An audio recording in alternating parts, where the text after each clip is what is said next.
In this week's video, I'm addressing a bit of a controversial topic in the industry. Do you need a translation degree to be a translator? Coming up.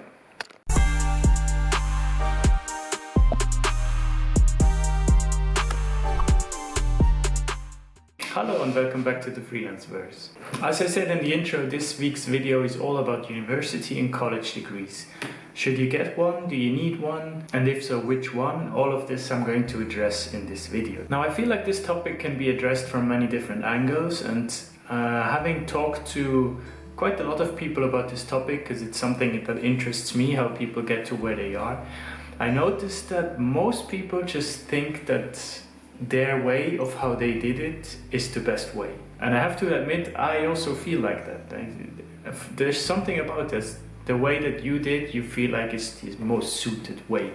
But what this also tells me is that there is really no perfect, no best way to do anything, right? You just once have to make a decision, and then it's all up to you anyways, whether you're going to succeed or not, right? Because you can have the best degree from the best university that there is, or you can have the most experience in one specific field. But if you don't work for it, if you don't take the right chances, don't make the right decisions, then it's all for nothing anyways.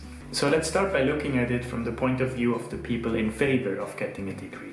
One major benefit you get from degrees are translation theories, right? You learn for 3 to 4 years, depending on the degree.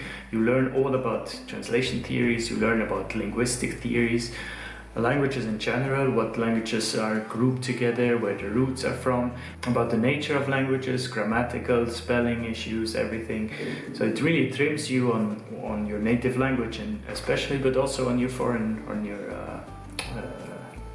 non-native languages. Moreover, one of the major benefits of a translation degree is that they teach you how to do research. And that's really major, because think about it, you're really in translation, if you're a freelancer, and in the morning you can work on some kind of graphic cards, for example, and then in the afternoon you work on wind turbines or whatever, you know, it really all depends on your specializations. And especially in the beginning, when you're not specified on one specific task or niche yet, it can be so broad, so you really need to know where to get your resources, how to crawl the web for the information that you need.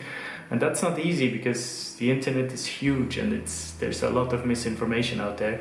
So just learning the tools to research, learning which sources are actually good sources, which are less trusted sources. These things for me were very important, especially in the first year of my studies. This was a focal point. Another plus of a degree is that you're gaining a lot of experience, like I'm saying it in quotation marks, because on the one hand, yes, you translate a lot. Like in my studies for 2 to 3 years, we did like, I would say 3 translations a week or something, quite big ones, you know, and specified ones. And then in the class we went through them, and we went through every decision that we took. And of course they teach you a lot of different domains, because they want you to kind of establish which domain suits you, where could you specialize in the future. But as I said, it's experience in quotation marks, because it's not real life experience. In the future, when you're going freelance or when you're applying for a job, you can't use this as work experience. Now let's look at after the degree. So what happens when you actually did university or college? If you decide to go freelance, you're most likely going to start with agencies. And especially in Europe, I can tell you, in European agencies, it's very common that a degree is a prerequisite. So without a degree, you don't even get into the database. You know, it's usually when you sign up with these mostly online agencies, one of the first questions is, please provide your translation degree. And if you can't do that, you're already out. I know in the US this is quite different. There are a lot of translators in the US without a translation degree, but in Europe it really seems to be the norm to get a degree. So there's kind of a continental difference, if you will, but there's still it's still up for debate. I'm going to the other points in a second. One more thing I want to mention: if you want to be an employed translator, it's really almost inevitable to get a degree, because one of the main essential prerequisites in a job posting would be the degree you have, right, or the education you have. So you would really have to have an extreme specialization with a lot of experience to get a translation job employed for a certain topic. Which actually brings me to the other side of the story. A lot of translators actually say that degrees are not needed at all, especially not in translation at least. The reason behind that is that translation graduates tend to have a lot of knowledge about theories and linguistic issues, etc., but they don't really have the real-world experience, which can be true, of course. Let's say if you worked for several years in market research, for example, and then a company looks for a market research translator for questionnaires, studies, whatever. And then a young graduate applies that never worked in market research, just has a translation degree, or someone with a lot of experience working in market research but no translation degree applies. They most likely go for this option, right? And it's understandable because the language matters a lot. When you worked in a certain sector for years, you acquired the language. If you worked in the legal field, you know the legal German, which is very different from any other German. So it's kind of a different sub-language, and it's important for translating. Another point, and that's really a very good point, if you want to go into a hyper-technical elite field, such as like medical translation or legal translation, as mentioned before, it's probably not the best way to go get the translation degree. You would rather need a degree in the medical field or a legal degree, a law degree. Because if I negotiated with a client for a project about, I don't know, diabetes or something, which I never would because I don't have the experience in it, but let's say hypothetically I would have no chance against someone with a medical background, right? Because they know the language, they know what matters, and there it's so important to get the words exactly right. One word in a sentence can already change the complete meaning. In a contract or in a legal deposition, this can be very tricky. So be careful with these fields. Only go into hyper-technical fields if you have the experience. So this brings me to kind of my own opinion that I would like to share with you. It's kind of linked to my own story as well. I would say if you somehow can, if you have the option to do that, get a translation degree as a bachelor's or an undergrad in the US, and then another degree for a specialization in another field as a master's. That's what I did. I did a bachelor, a BA in translation in Zurich, and then a master's in information sciences, which is kind of the closest thing you can get to IT without having a computer science background.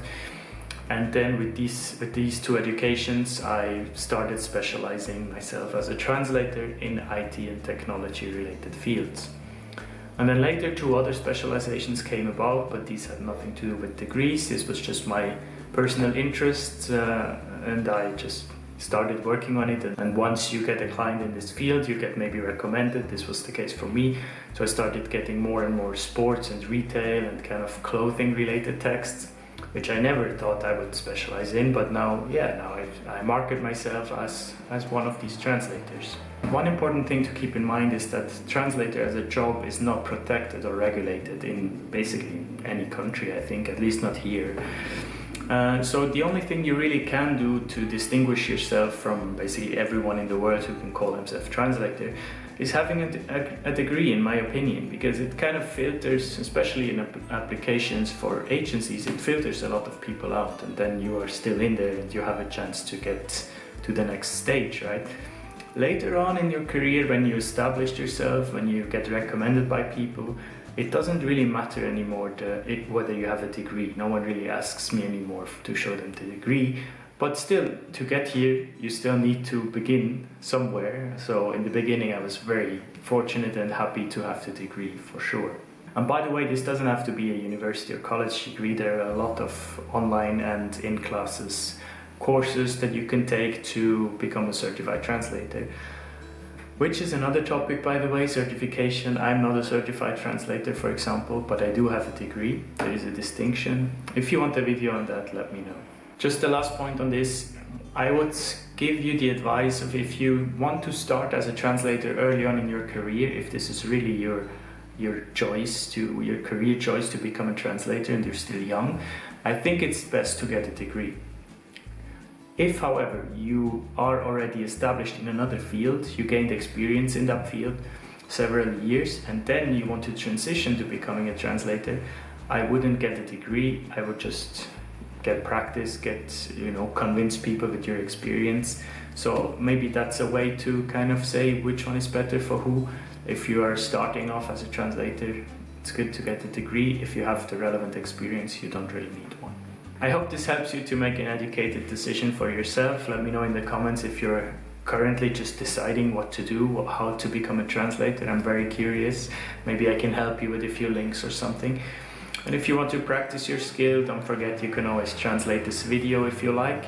You can just add translations or add subtitles in the down right corner if you're on the desktop, or in the top corner if you're on mobile, and add subtitles, translate it. I will add it to the video and of course credit you in the description. If you enjoyed this video, consider leaving a subscription here. It would mean a lot. We are really growing this community here. It's great to see. And thanks for watching, and I see you next week with another video. Bye bye.